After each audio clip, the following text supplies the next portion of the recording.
Okay, we're ready for our 8th presentation, and our presenter is Jennifer Neville, and the topic is formal methods for robust machine learning. Jennifer, the floor is yours. Thank you.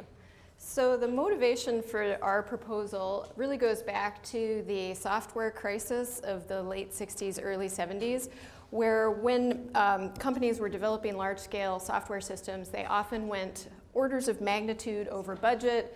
They took too long, and in the end, they were still buggy when they were rolled out and implemented. So an example here is the development of the operating system for the IBM 360. So you can see that they were orders of magnitude off in terms of their initial projections in terms of how long it would take. So because of these problems, that was just one example. It was rampant through the industry.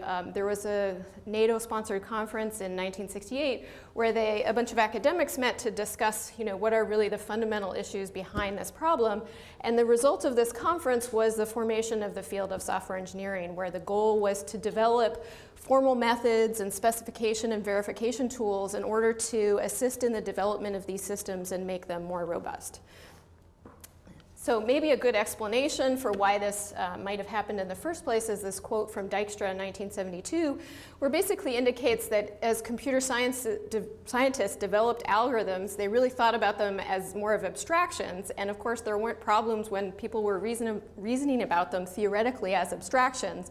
But as they were rolled out in real systems, as those systems became larger, the implementation issues really magnified, and so we needed additional methods to deal with them.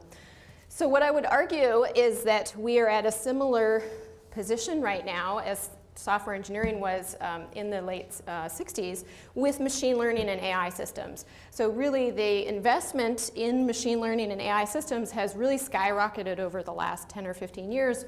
And you can see here from these numbers that in 5 years it's estimated that the world will spend $60 billion a year on the development of these systems. And while there has been great progress in the application of these systems throughout all aspects of our society, they're not without their unexpected problems. And so examples of those are we have unintended biases coming in our systems when they're rolled out. So we see behavior that was not expected in the development of the systems. We have problems reproducing the performance characteristics that we saw during development and testing.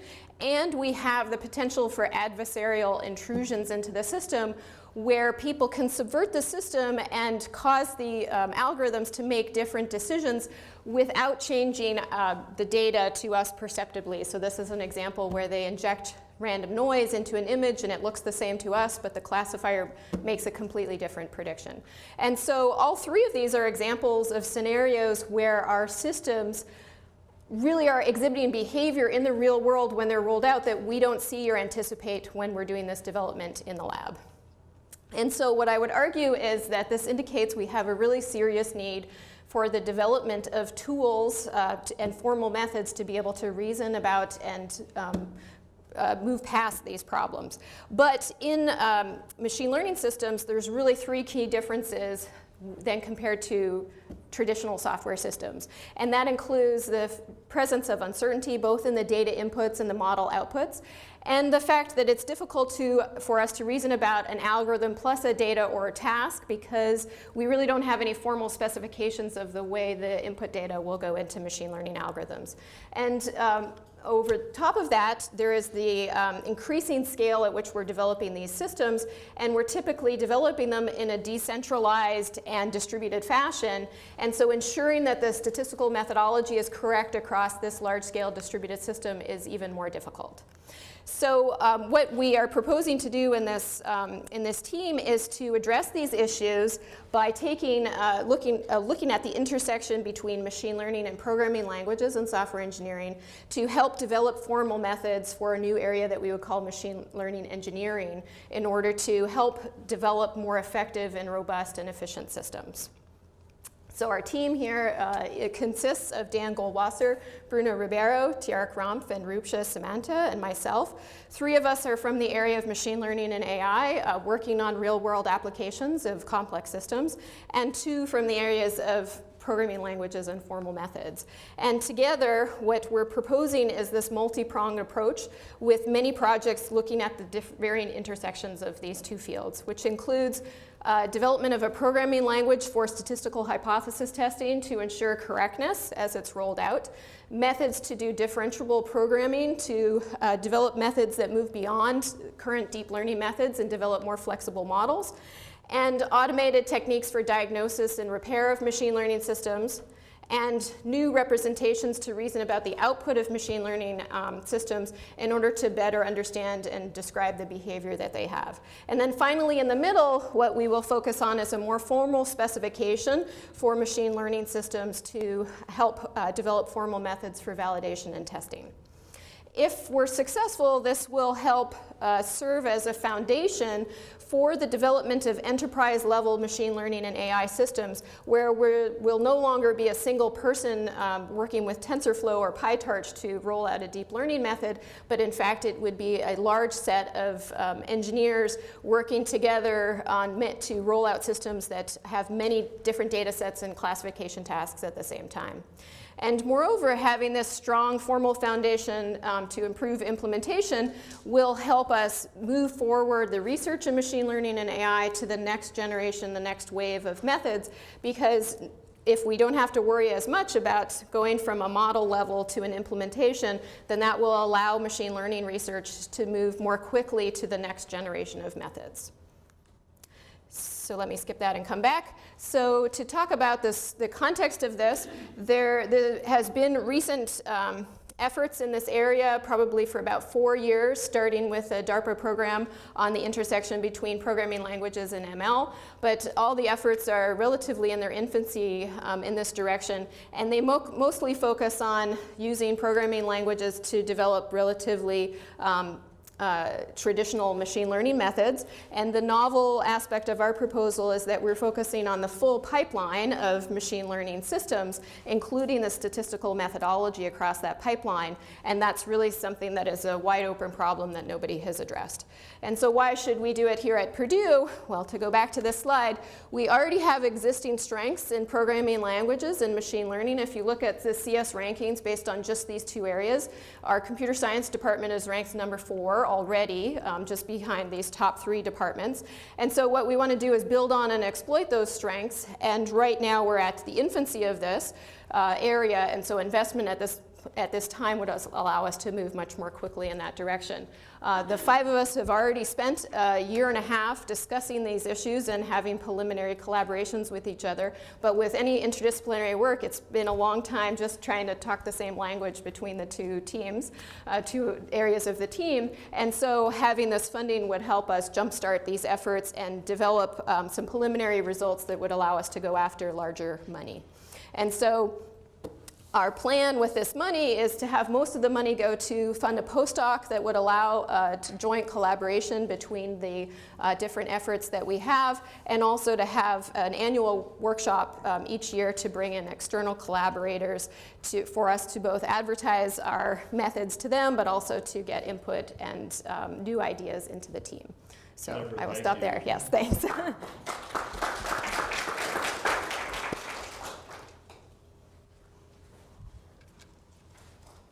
Hi.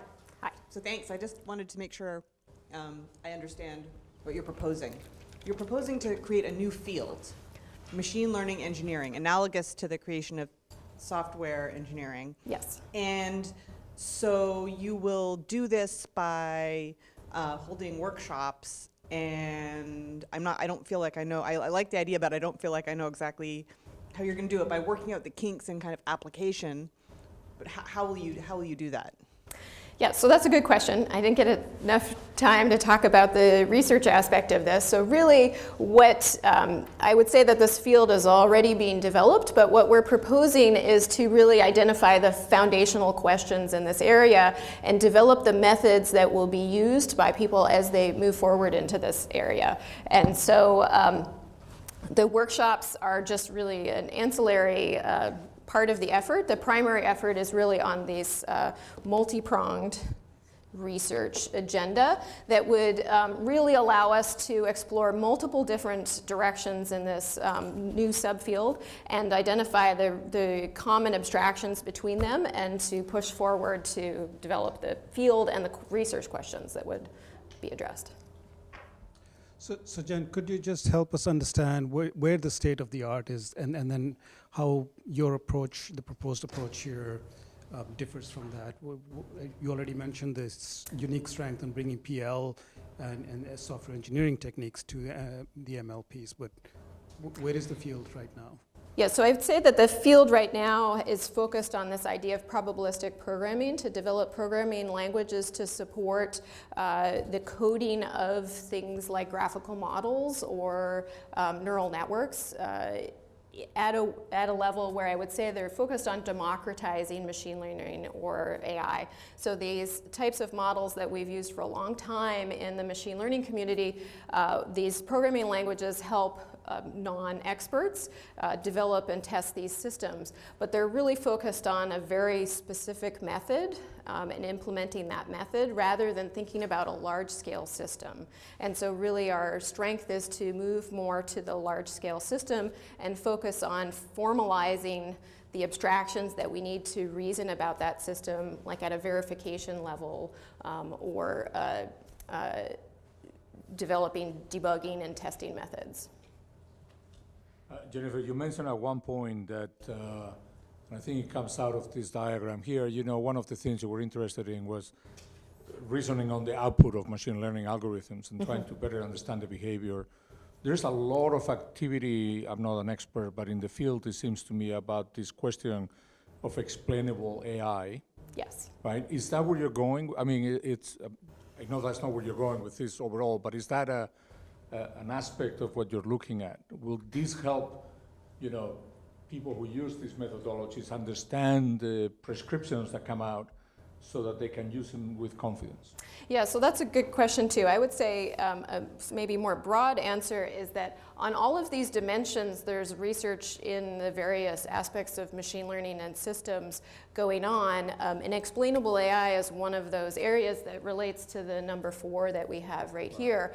But most of the work on explainable AI is meant to try to help you understand what predictions are being made so that people can trust those predictions. Where in our case, the goal is to really come up with an explanation that helps us reason about the behavior of the system in new areas, rather than having more trust in the system.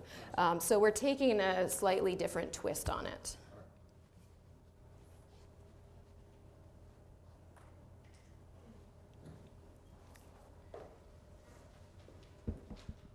Thank you. So you made the statement that a big goal is to develop preliminary data that will enable you to eventually seek funding for this. Mm-hmm. My question is one of a level of confidence about succeeding. Mm-hmm. There's a high risk in this. It's interesting adventure.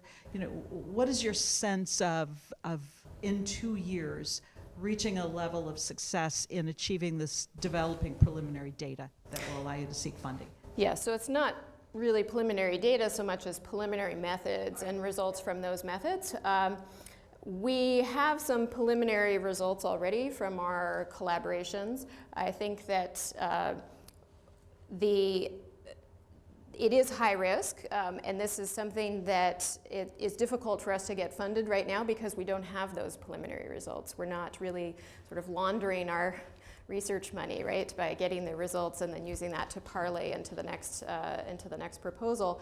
But the reason that we think this will pay off is actually the use of the postdoc. So one of the reasons that research is very slow is because we try to use our grad students who we have to train along the way, and having a new student to actually work at the intersection of these two fields takes a long time before they actually can be productive. And so I think we have, through our discussions, come to a lot of we've come a long way on the problem formulations and the initial ideas about the algorithms, and we need just the resources to have somebody to push forward on actually getting the results quickly.